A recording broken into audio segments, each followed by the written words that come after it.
Okay, here I will try to explain the given rotation in another way. Okay. So remember that you can use given rotation to do a QR decomposition of a matrix where Q is orthogonal and R is an upper triangle matrix. Okay, so R has zeros below the diagonal. Okay. Here there are 3 elements in the diagonal, so there are 3 rows, but you can have as many rows as you want. Okay, you can be in as many dimensions as you want. Okay, and remember, basically, what a given rotation does. Given rotation. What it does is takes a vector. So let's suppose you are in 3 dimensions.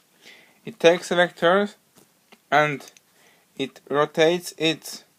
It rotates it once, okay, so that one of its components becomes 0. So let's say that this is the z, y, and x axis.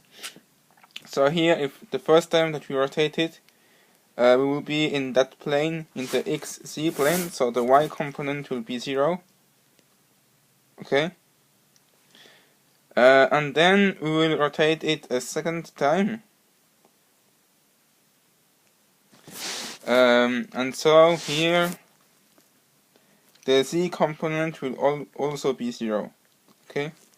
And so you can apply a given rotation to a given vector. It can be in 3 dimensions or in n dimensions, doesn't matter. And when you apply your rotations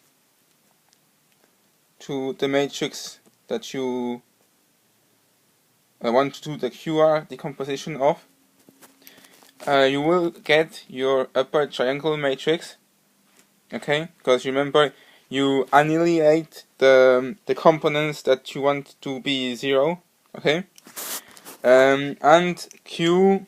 Remember that A is equal to QR, and that Q transpose A is equal to R, because Q transpose is Q inverse.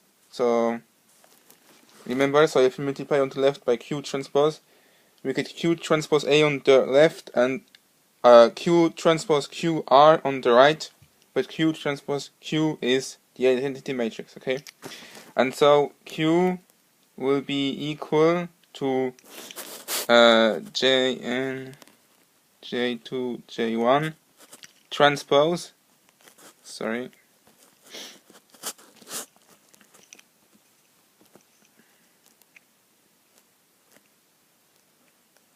okay, so it will be equal to J1 transpose J2 transpose all the way to Jn transpose. Okay, so remember basically that what it does is it takes a vector and it rotates it in such a way that one of its components becomes 0. Okay, you could as well first rotate around the x-axis, so that you get in the xy plane first, and so that your here your z component will be 0 first, and then you could rotate again so that its y component becomes 0 also. Okay, because remember we want an upper triangle matrix, so we want the elements below the diagonal to be 0. Okay, we don't want our x element to be 0 here because it's the first element and it's not below the diagonal. Okay, and so remember that if you have a 3 by 3 matrix with its element. Sorry.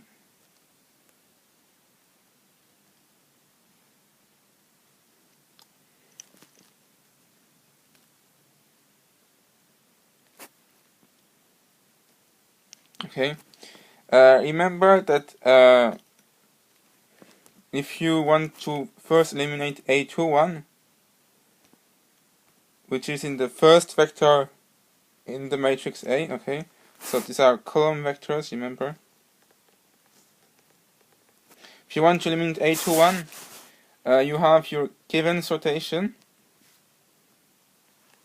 and remember that the minus sign is always where the element that you want to eliminate is, okay? And also remember that you put in the diagonal you put ones where by the in the dimensions around which you are rotating. Okay, so here, for example, we can rotate around the z-axis to eliminate the y element. So we can put a 1 in the z dimensions. Okay, remember that. And in the same row and same columns as these ones, here we are in 3 dimensions, so we will only have one. But if you are in more dimensions, you will rotate around several axes in the same time. Remember that in the same row and same column as this 1, you will have zeros. Okay?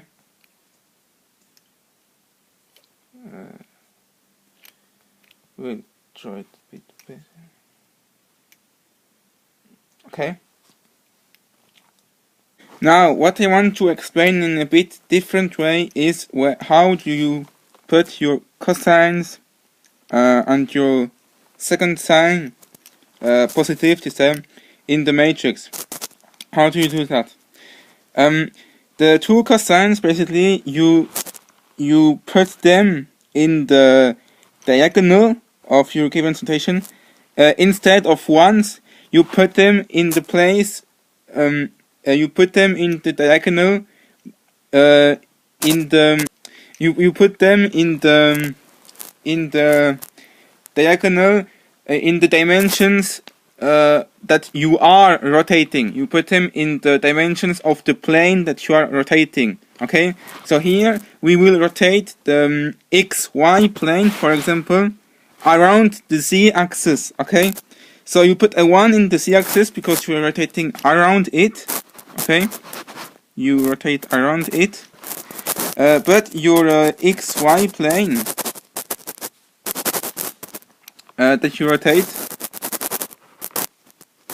okay, you will put the two cosines here in the diagonal. Okay, so you will put them.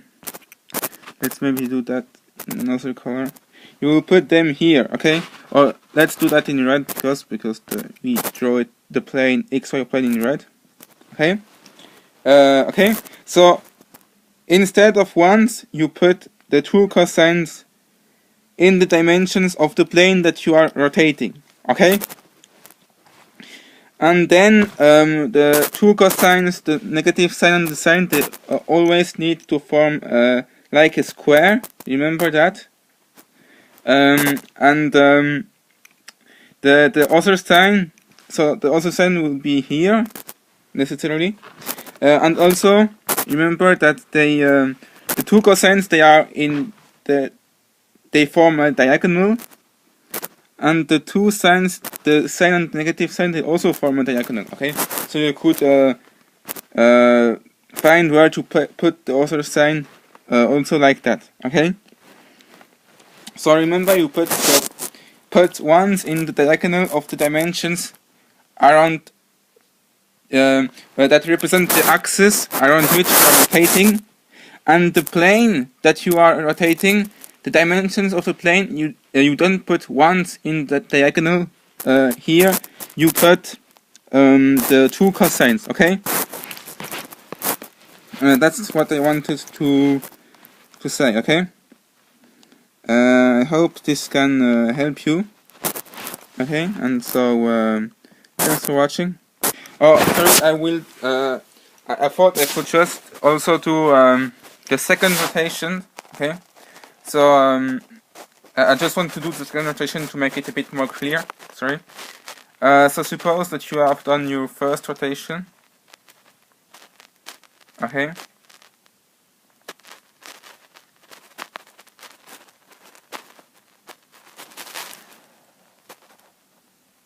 So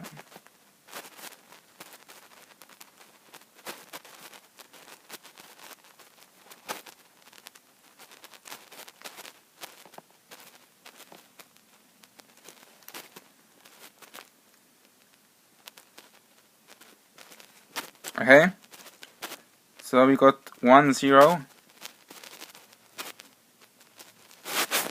Okay. Now here our given rotation will be given by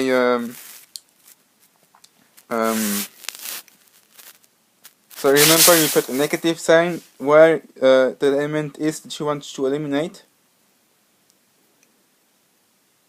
Okay, and here we can rotate around the y-axis. So we put a 1 in the diagonal of the y dimensions and zeros in the same row and same columns. Okay, and so you remember you want to rotate here the xz plane, so you put the two cosines in the diagonal in the z dimension and in the diagonal in the x dimension instead of ones. Okay, and then remember the two cosines, the sine and the negative sign, have to form a square. So the other sign will be here. Sorry, sign. And also remember that the sign and the negative sign, they form a diagonal. So you could find it that way, and the two cosines, they also form a diagonal. Okay. And just now I think I can also just talk about how do you calculate the cosines and the sine. Remember that we aren't interested in the angle. Okay. Most of the time we don't want to calculate them. Remember that the cosine, so that we write as c, and the sine that we write as s. Remember that the cosine is given by the top element of the column vector. So here it will be a prime 1 1 over the square root of this element squared, and the element we want to eliminate, so a 3 1 prime squared. Okay.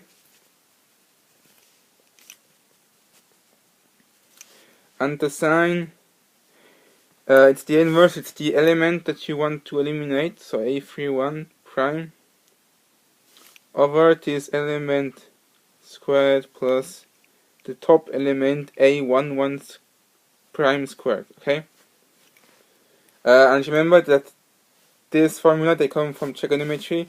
Remember that cosine is adjacent over the hypotenuse and sine is the opposite over the hypotenuse. And remember that if you consider only two components of your n-dimensional vector, okay, if you have n dimensions, so here we're in 3 dimensions, but you could do that in n dimensions. Remember that if you consider only two components of that vector, so let's say that we are here in 3 dimensions again. If we only consider two components of that vector, they form a triangle each time. Okay. So we could have here, let's say that we are in so that this is the y, this is the x, that the z axis.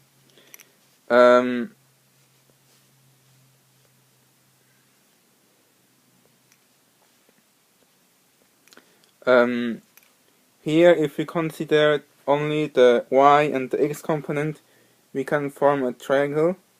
Okay, and so the orange would be the adjacent, and the red would be the opposite, and the blue would be the hypotenuse. Okay. Or we could only consider the z and the y component. Okay, so we would get the following triangle. Okay, again the y component would be the adjacent, and the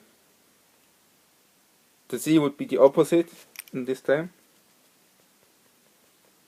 Or we could only consider the y and the z component. Okay, and so it's because of that we use cosine and sine. Okay, so cosine is adjacent over the hypotenuse, and sine the opposite over the hypotenuse. Okay, and you can do that in n dimensions. Okay, so I just wanted to make that clear. And once you are finished with your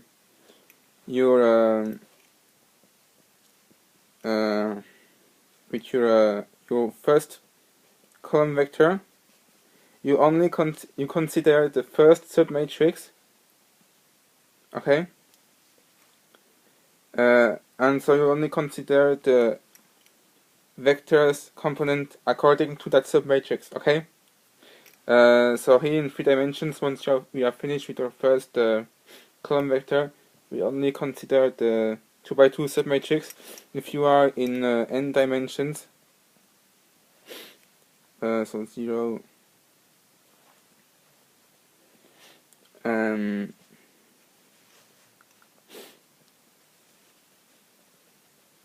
okay, so if you are in n dimensions, you would consider only the n-1 by n-1 submatrix, and once you are finished with that,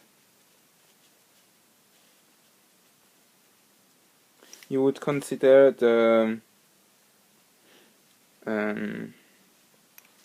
then you would consider the n-2 by n-2 submatrix, and so on.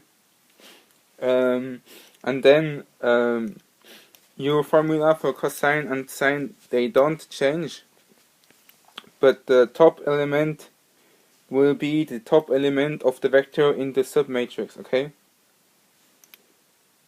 Okay. Because remember, we want an upper triangle matrix. So here we are n dimensions.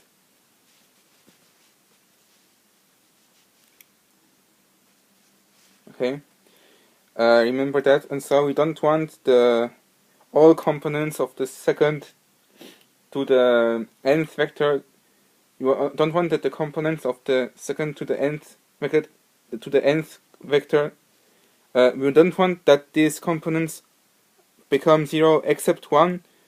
We only want that by the first vector there is one non-zero component. By the second there will be 2 non-zero components. By the third, 3 non-zero components, and so on. Because we want an upper triangle matrix. Okay, remember that. I hope this is clear. Okay, and because of that we only consider the submatrix. Okay, because we don't want that the elements of the second vector are all zeros except 1. Okay, we don't want that. Otherwise we don't get an upper triangle matrix. Okay, and so yes, also remember that for the if you are again in n dimensions,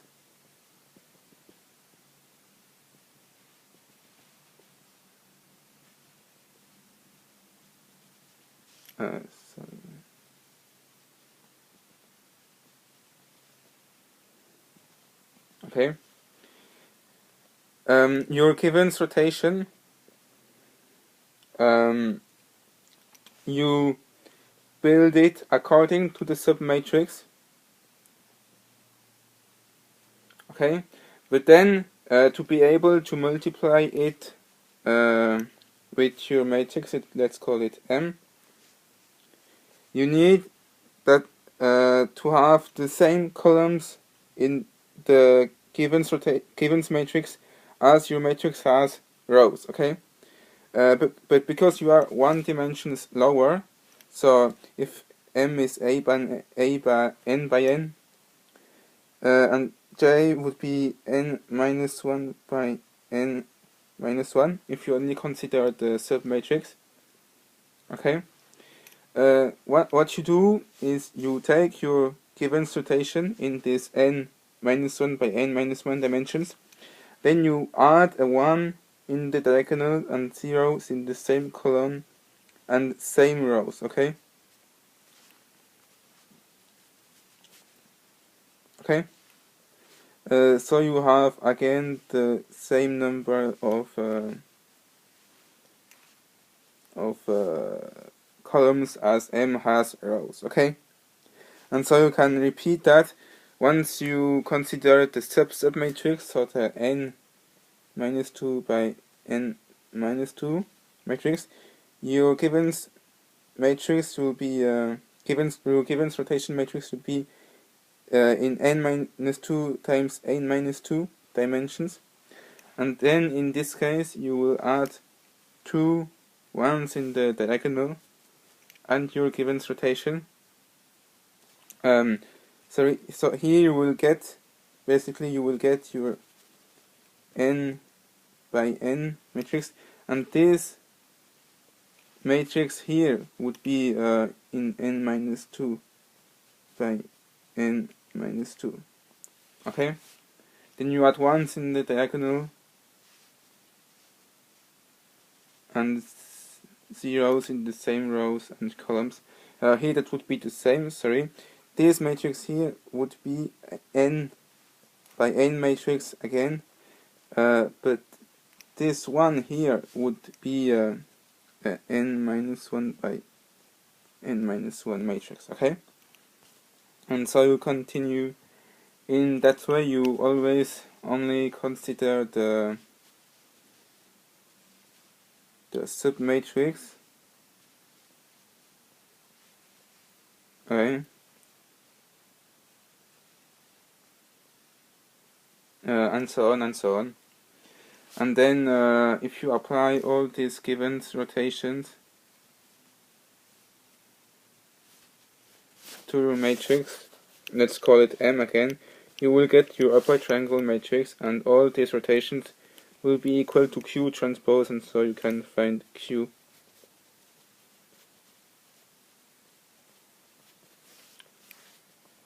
Okay.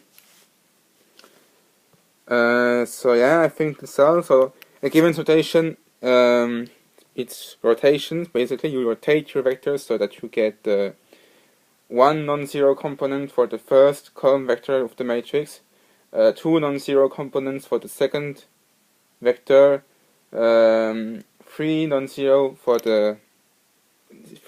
elements for the third vector, and so on. And so you can get your upper triangle matrix.